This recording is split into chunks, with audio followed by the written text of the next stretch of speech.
Hello friends at Rock and Metal Jewels, I'm Anastasia Elliot. It is so nice to be here again. I don't know if you watched the last interview that we did, but it's one of my personal favorites, and I'm so excited today to get into the nitty-gritty of making La Petite Mort and share some stories with you and do something really special. I'm doing really great.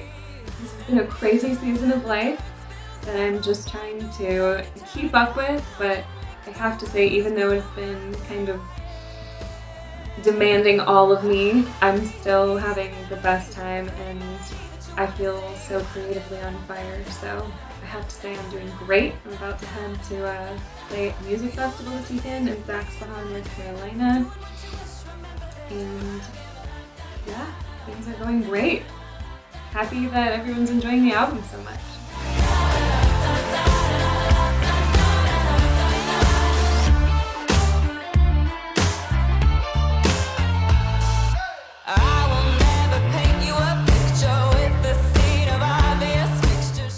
I'm so excited to have La Petite Mort out in the world. I felt like with releasing a project that has so much of me in it that I was going to have this kind of duality of feeling really, really happy and also really, really terrified, because I think for so long I kind of held on to this like magical expectation that was going to be my album release, and feeling like I wasn't able to like set up everything to make it as grand as I hoped for, and I felt like maybe releasing the album was going to be kind of like a letdown, and I have not felt those feelings at all. I feel nothing but excitement and joy that this project is in the world and that you can listen to it and experience your own journey as you're listening to it, as well as hear really personal stories of mine and like digest something that I've spent so long creating. I couldn't be more excited. It honestly feels like the second the album release happened, it was like this energetic block in me had just been released, and ever since it came out, I've been so creatively on fire and just like so many ideas, just feeling like a little lighter and more weightless. It feels like instead of gripping and holding on to something that I've not wanted to let go of, now I just have like expansive energy.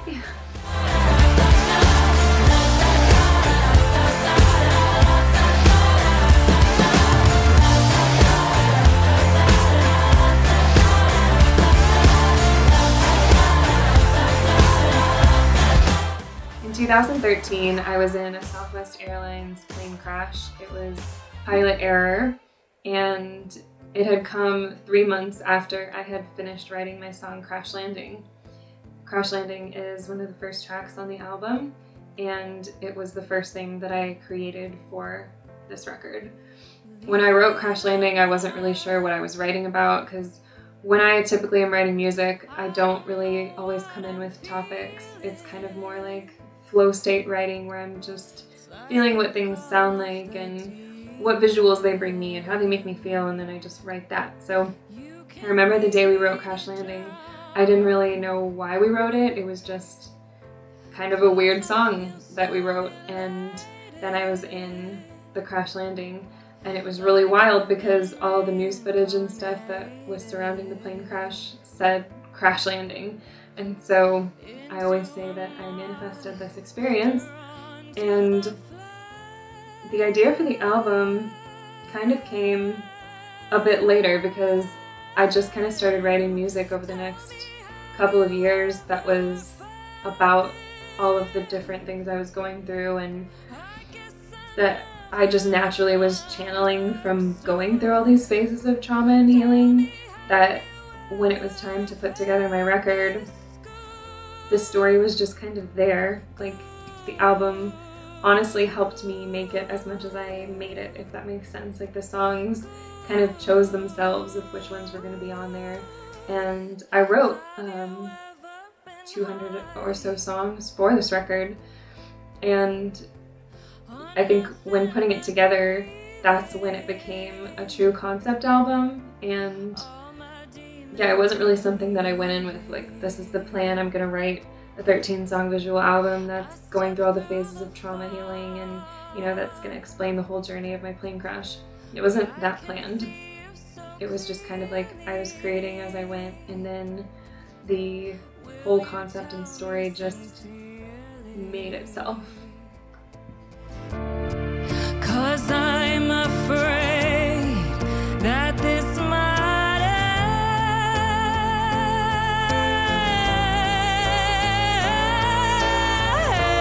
end.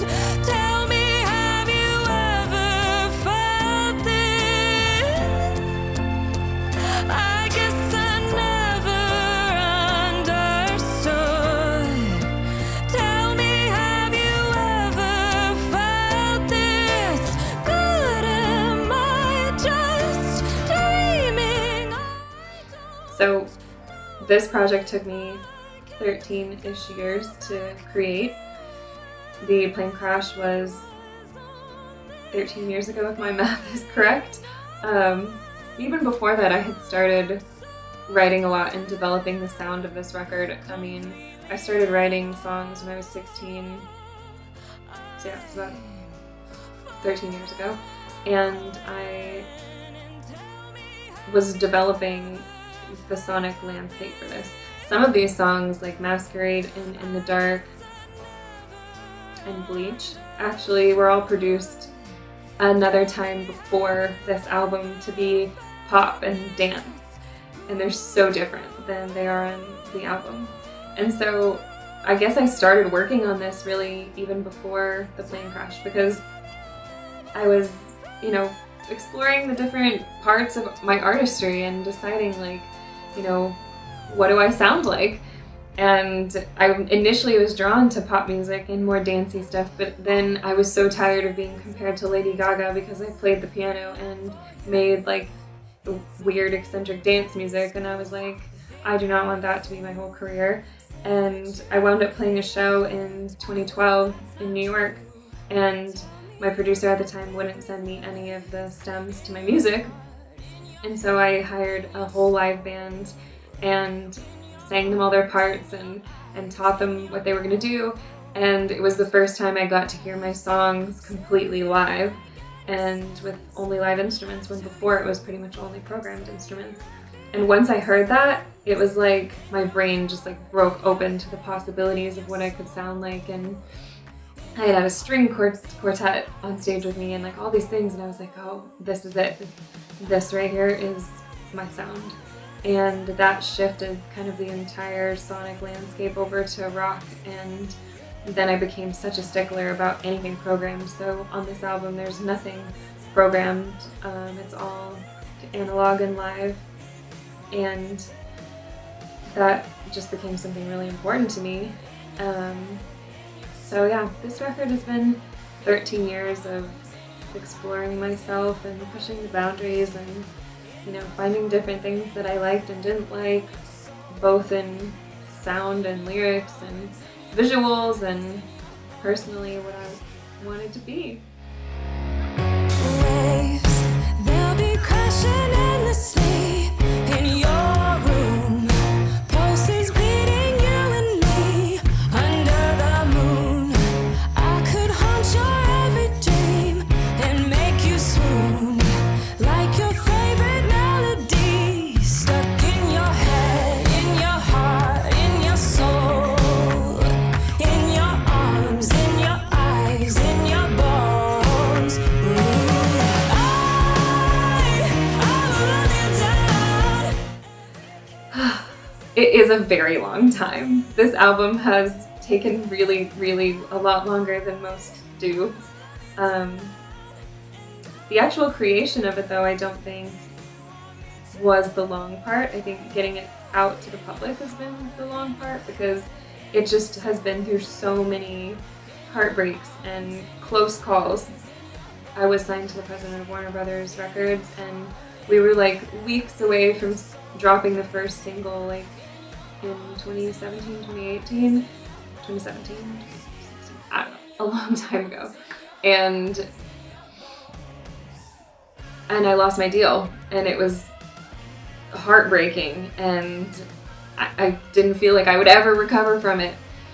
And like, I was caught in a regime change, and he wound up moving over to Amazon, and the label didn't want really to focus on rock music. They wanted bubblegum pop and hip hop, and that wasn't really me. So I asked out of my deal, and I took everything, and I thought, oh, it's gonna be so easy to just like plug this project with another label. And I didn't have great representation at the time, and the stars just did not align for that at the time. And then I set out to build an independent team, which took a while. And I knew that this wasn't something that I just wanted to start releasing by myself, because it was something I'd worked so hard on, and I thought it was so developed and so great, and it deserved support. And I didn't want to just throw it out into the void. So I spent years working to build a team, and went through many teams and failed investment deals, and just always believing that there was a home for this record that was bigger than just me trying to throw songs into the void. And that was why it took so long to get it to the public. And it's something that I'm glad that I did, because I know that I tried my absolute hardest for this work, and I still am and still do.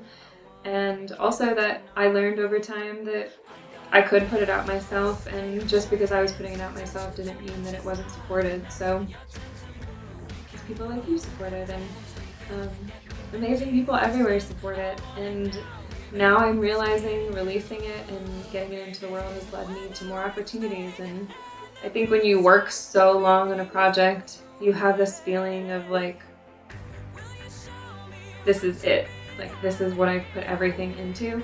And now as I'm starting to record new music and kind of see what the next phase of me is going to be, and my band is going to be, it does not anymore feel like this is it. I'm like, oh my god, there's so much I have left to create. Like, I haven't even scratched the surface. And so I think that makes me want to release music a whole lot faster, with a whole lot less pressure on the work or on myself. Break it down, let's make this party come alive. I got a game for us, can't use your hands to touch. Too much is not enough, your turn to move, make your move. The dance we've get me beneath the skin. I want it now, give it, it's me and you, baby. When the lights fade and the beat stops, everything goes away. Will you show me what you've been? Well, when I produced this album, I was on a label. So even though I produced it, I co-produced it with a collaborator that I had had for a long time. But I don't think that's what made the album production extraordinary. I think he and I, in our very long production relationship together, is what made the album so wonderful. But having label backing and the ability to go to studios and hire the great musicians and have access to the gear that we did was definitely a positive.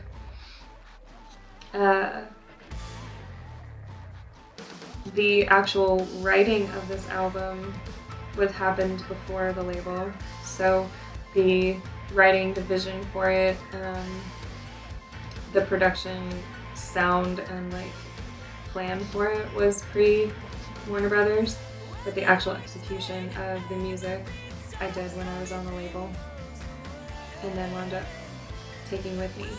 But all that being said, I'm so glad that I had that like big recording experience, because now making new music completely independent and not wanting the quality to dip at all, like if anything, wanting it to get better, I feel like I have had training at like the highest level of knowing these are the things that are worth spending on. These are the things that, you can still create these sounds without spending so much money in the studio. That I don't think that the budget and the label is at all what made this album sound so special. It was the countless countless hours, weeks, and years that Josh, my collaborator, and I had spent developing the sound and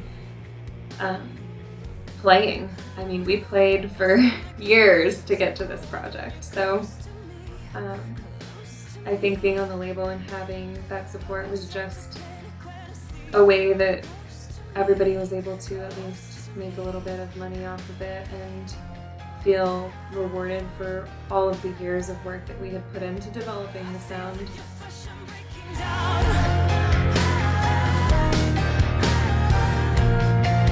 Turn off the lights and take me now. A paralyzing phobia creeping up on me, and it's you. The title for La Petite Mort, which I can't even pronounce correctly, like I'm close to it, but I think it's hilarious that I named my album something that I cannot fully pronounce confidently.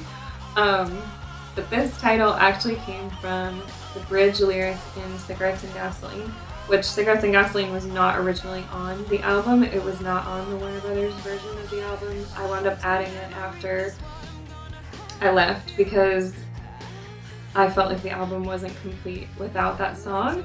And because that song had the title for the album, I was like, this song has to be added. So we're gonna add it as the prologue, and it's gonna come out first. But that lyric to me when we wrote it, just, I loved that. I felt like it perfectly summed up everything that I was trying to say with this project. La Petite Mort means the little death, the brief loss of consciousness, orgasm. And this whole album is about the experience of my personal death and resurrection and self-discovery. And the French view orgasms as these like little parts of ourselves that die and are reborn, and like it's a means for self-discovery. And I thought that the notion that something that is like pleasurable and self-exploratory also being something that is dark and that requires death, that like the lightness and the goodness doesn't come without the darkness and the death, so wonderfully summed up everything that this album was supposed to be and everything that it meant and everything that's wrapped into its lyrics. So that lyric just always stuck with me, and then I wound up naming the interlude the title track, La Petite Mort. And it's kind of the point in the record where it kind of turns from more fun, positive feel into the dark section of the album. Because I think that the experiences that bring us into that state of shedding parts of ourselves or getting to like up level to a new version of ourselves are just about the most important and beautiful and profound experiences that we can have as people. So I just loved how much weight and how much like La Petite Mort had such like a profound, jam-packed and detailed and multifaceted meaning behind it. And like, if you know me at all, the sexual innuendos, like, it just makes it all the more sweeter.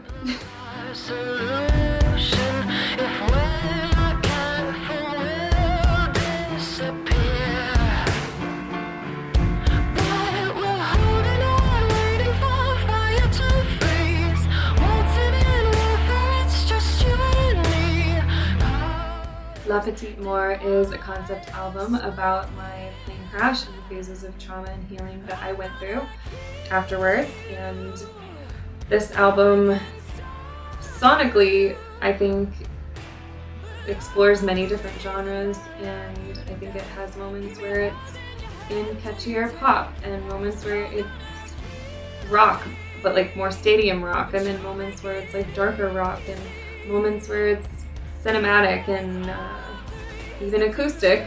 And I think that I wanted it to feel pretty genreless while still having common threads, because I think that's how healing feels. Like, it's not a set linear path and it's not always predictable. It can surprise you, and I hope that this album surprises you with some of the musical turns that I take Um, I wanted all of the sounds that we play with to mirror what the songs were talking about, so it was really important to me to make the production feel almost like I was scoring the movie of each of the songs' lyrics.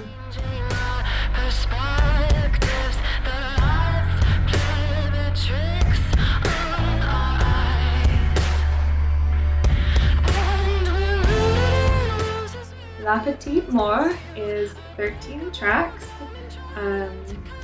Originally it was 12, and then I added Cigarettes and Gasoline. It is 13 tracks, and I love every single one of them.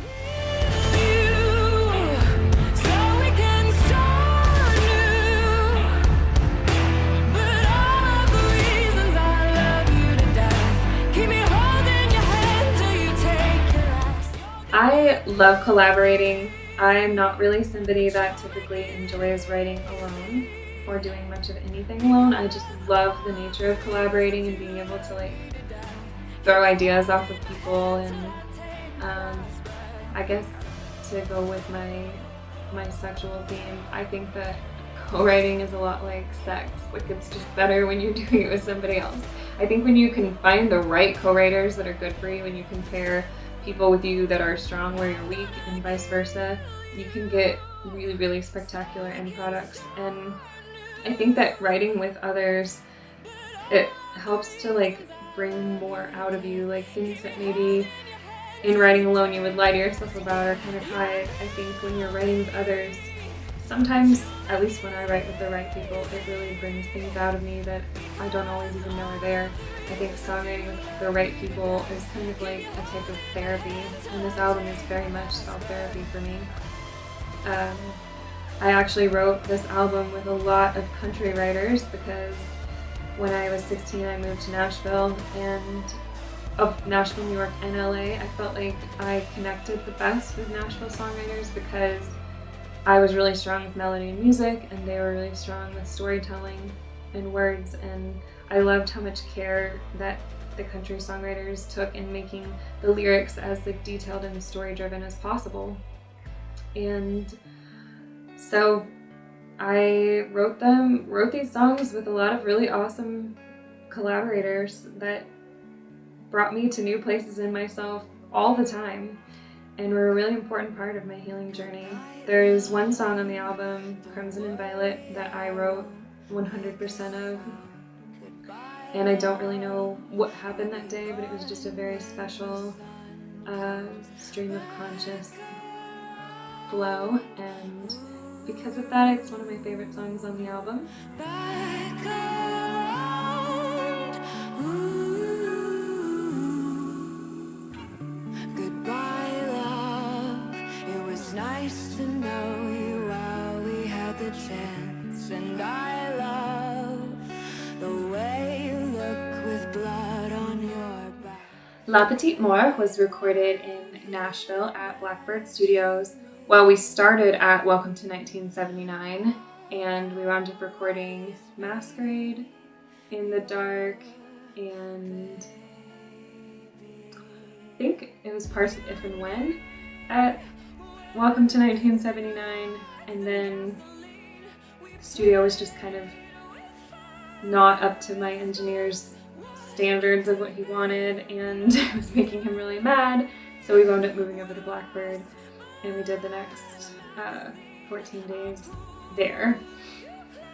And it was an incredible studio. Like, Blackbird, it has one of the most impressive gear lockers ever. Like, they have some gear that's only available there in Abbey Road in London, and it was just so cool. We were able to pull out all kinds of interesting, like, unique vintage mics and like amps and stuff that they had there. And I was in Studio D, and so we had this really amazing natural reverb chamber there.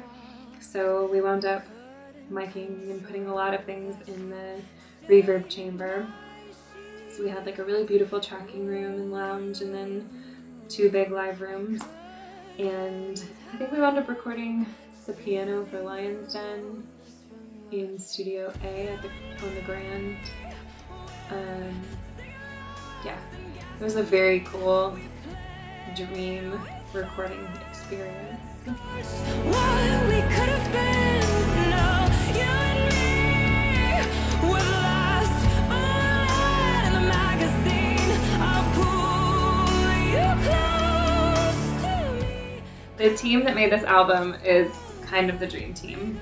I produced it with a longtime collaborator of mine, Josh Crosby, and we had Reed Shippen engineer it and mix it, so he was incredibly involved in the sound. I think a great mixer engineer is really almost like a second round of producer that everything goes through. Reed was instrumental in the sounds that we got. We had some incredible session players, Miles McPherson on the drums, Jonathan Crown on guitar, Tony Lucido on bass. We had different string players come in. We had some really awesome like random pop-ins. Lincoln Parrish from he was the original guitarist in Cage the Elephant. He played on London. It was mastered by Dan Bacigalupi for Infrasonic Sound, who's my go-to mastering guy. He's amazing. Yeah, I think that was the entire team.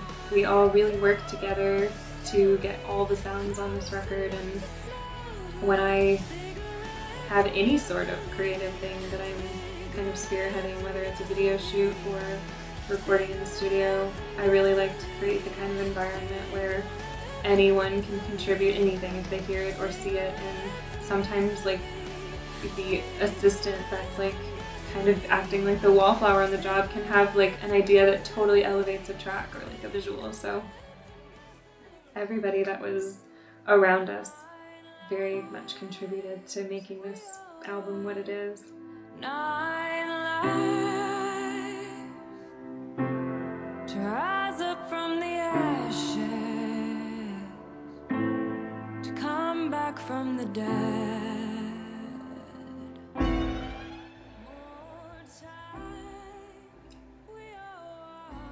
I think that having this album out in the world for me really means the ability to make peace with the part of my life and move on to the next area of creativity.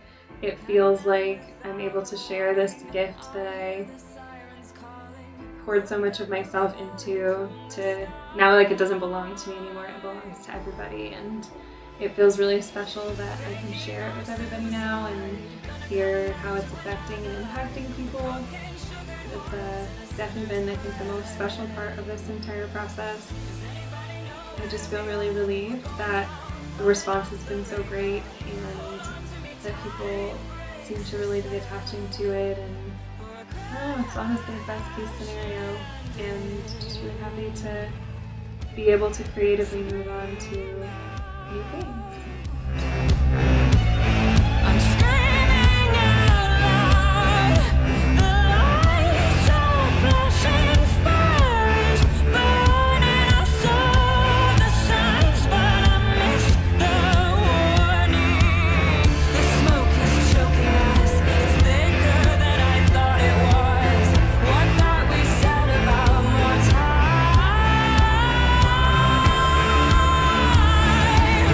Faking our suicide. I think the songs all mean so much to me. It's hard to say there's one song that means the most to me. I think that is always shifting and changing depending on what season of life I'm in, which song I'm relating to the most or enjoying playing live the most. I think at some point in time I would have picked every single song on this project as my favorite at the moment. I said earlier that Crimson and Violet is definitely special to me just because I wrote that one 100%, and that's always just a special thing. Crash Landing will always have a special place for me because it is the song that kind of started it all. But each one is on there for a reason and has a special place for me. It feels to me like the album itself is like one big track or like living being, and to take, you know, just the pieces out feels to me like you're not getting a complete story. Right now, I have to say the one I'm enjoying listening to the most is If and When. And I think it's because we don't play that one live, and well, that's the only one on the record we haven't played live yet. And I think it's the one I've listened to the least because of that. So getting to listen to my album as I've been in promotion cycle, it's been like the most fresh to me, and it has so many layers of really cool production and ear candy that sometimes is even covered up by the vocals, but I know it's there, and so it's been really cool to like spend some extra time listening to that one and remembering all of the cool layers that we put in there. I'm naming all of them right now, but Good is also very special to me because it's a one take. So we recorded it in one take, all of us in separate rooms like the old days, and that was really cool. What if I'm just crazy? What if I've known you in some other life? What if I told you in some other life?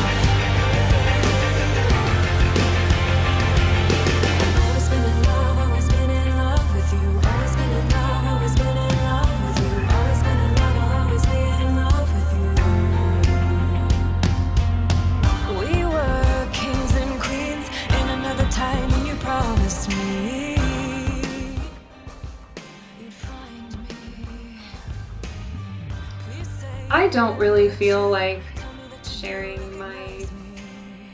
I don't really feel like being an open book makes me feel weird in any way when I'm sharing all of my really deep stories in my music. I think I've always been somebody that wears my heart on my sleeve. I am a huge open book. Pretty much everyone always knows everything about me in my life, and I think sharing my heart really cracked open wide is how I relate and connect to people. So it just kind of feels natural to me. I think I feel the most connected to people when I'm completely vulnerable and open, and it's not really something that makes me shy away or scares me. I'm a true Pisces, like, emotional person, and I think that sharing your internal emotional states helps other people. And I think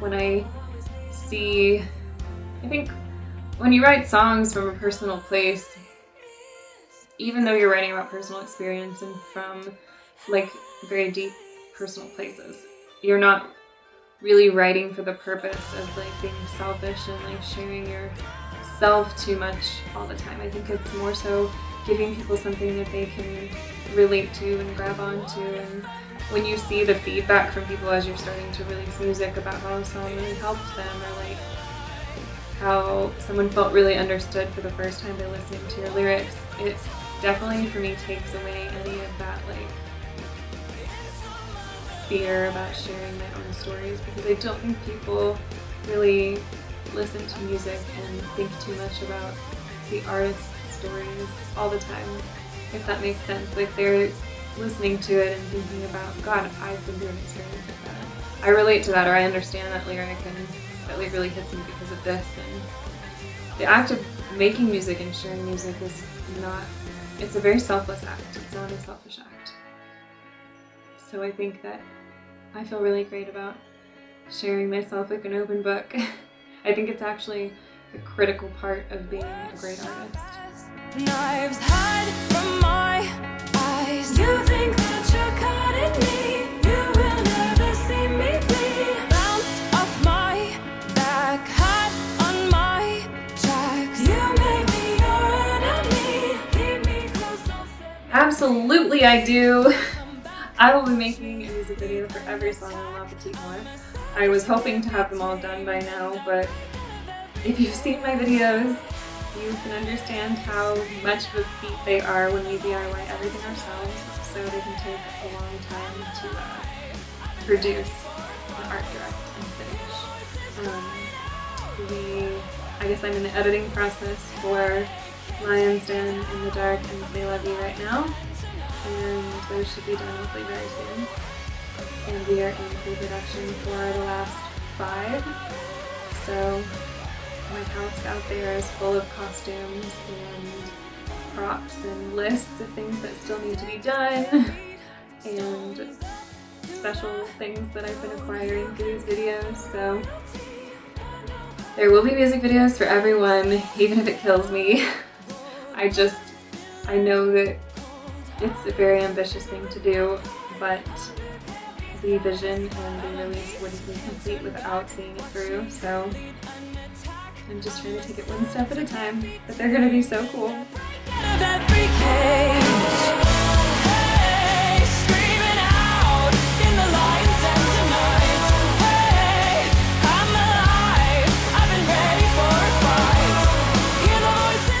I will absolutely be compiling all the music videos into a La Petite Mort kind of movie storyline where you can see them all in order, but I also very much intended for each of these videos to be kind of a standalone piece and part of a greater abstract story. When I wrote the ideas for these videos, they're meant to be seen as, or they could be viewed like 3 or 4 different ways, 3 or 4 different storylines or interpretations of what's happening and how they all connect together. So, because I didn't want somebody to stumble on like video 5 first and then have no clue what was going on. So they are like their own little vignettes, but they all connect and are part of the bigger story. I think I'll release like my version of how I want them to be watched, but I think part of the fun is seeing like all of the things that people find of their own in their own favorite orders.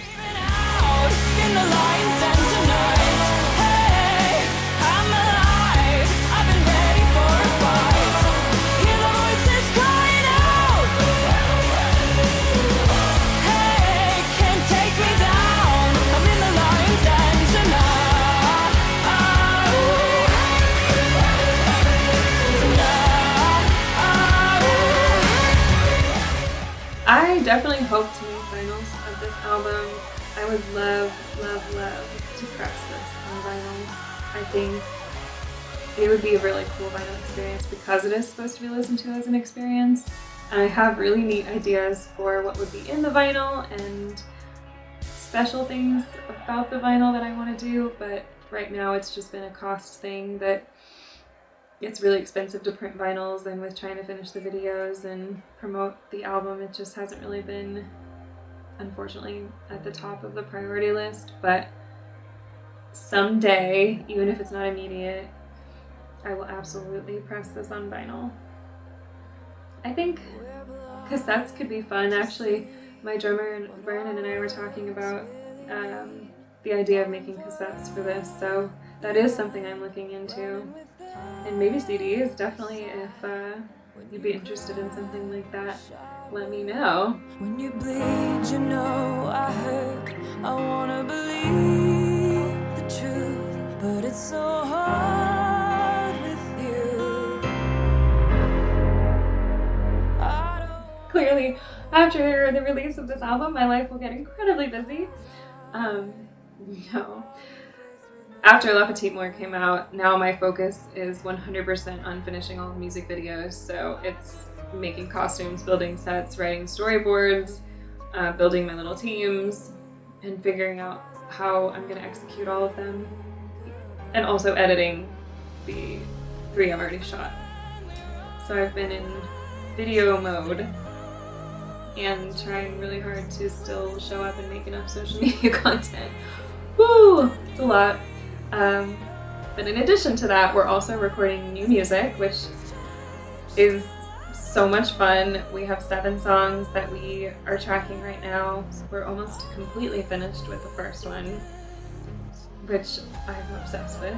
And we've finished tracking drums, guitar, and keys and some other things on all of them. So now we're kind of in vocals and ear candy and synths and like all the extra touches on all 7.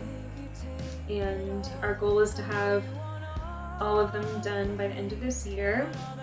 So the rest of my year will be finishing my videos and finishing these 7 songs, and then so that we can spend the first 6 months of next year working on the next concept album, which is so exciting, and we've been preparing for it and researching it for like a year. So concept album number 2 is in the works. You heard it here first. And yeah, new music will be coming sooner than I ever thought it would be, which is just so exciting. And I thought it was kind of going to be crazy to try to make new music like literally right on the heels of album 1, but I think it's been the best possible thing I could have done for myself, because it's keeping me moving forward and, you know, not getting stuck in the, oh my god, I just released this thing that I've worked on for like 13 years of my life. So I'm just really excited for the future and for all these videos, and to feel like La Petite Mort is finally wrapped up in its pretty bow. I don't wanna go home tonight, 'cause I'll be faced with my doubt. I wish very much that we could tour this album, and I'm not completely ruling it out, but with finishing the music videos and trying to spread the word online and kind of build our presence, I don't think a tour right now for this album is the best financial decision for us, and also time-wise, I just don't really have the time to like leave here and tour with finishing the videos and making new music. So currently we are not planning an album tour, but I hope as we start touring, hopefully next year, that's like the goal for me, is next year we're on the road a lot, we will be playing this album in addition to the new songs. So maybe not an official album tour, but this album will tour. 'Cause I feel so elated,